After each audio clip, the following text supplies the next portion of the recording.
What is the dumbest thing someone has ever said to you or asked about in real estate? I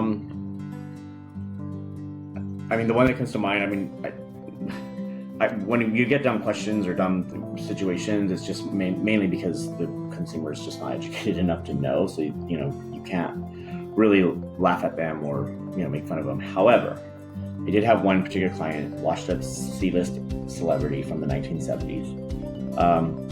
Felt like she was a baller with money in the bank. She probably had maybe less than $500,000 in her bank account cash. And the rest she was going to get through a loan because her husband worked. So we'd been looking for houses, and at the time, it was right after 2008, so lenders were not really lending money, so the criteria was very, very, very strict. And so we had been looking at several houses, and there was this one particular house that she loved, and it was cute. It was kind of like storybook, like a Disney storybook house, like the English Tudor, and it had a pool, but the pool was condemned because it was falling off the cliff. Now you couldn't tell at surface level, but it wasn't filled with water, and they did have tape across it, and then you could see a crack in the pool once you kind of walked up, and you could see the erosion from the ground. And so I'm trying to explain to her that there's no lender that's going to lend on this property because it's a liability, it's not an asset at that point.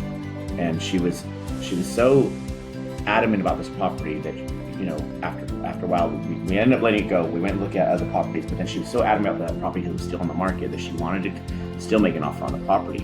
And I kept on explaining to her, I said, look, the lenders are not going to lend on this because it's, they're going to want that repaired. They're going to want that fixed. Once they send their appraiser out, they're going to see that, and there's no way that you're going to be able to buy that property. And so I was trying to explain this to her one day, and she got on the phone with me and was like, she's like, I'm not fucking stupid.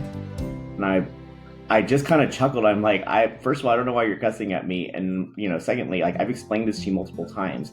We can write the offer, but I'm going to let you know your down payment, which is really my goal is to save that. Her down payment would have been lost because had the loan not come through or whatnot, she potentially could lose that not the down payment, the good faith deposit, the deposit that you put on the property. I just didn't like the attitude or personality. I called her husband because he was the more rational and reasonable one.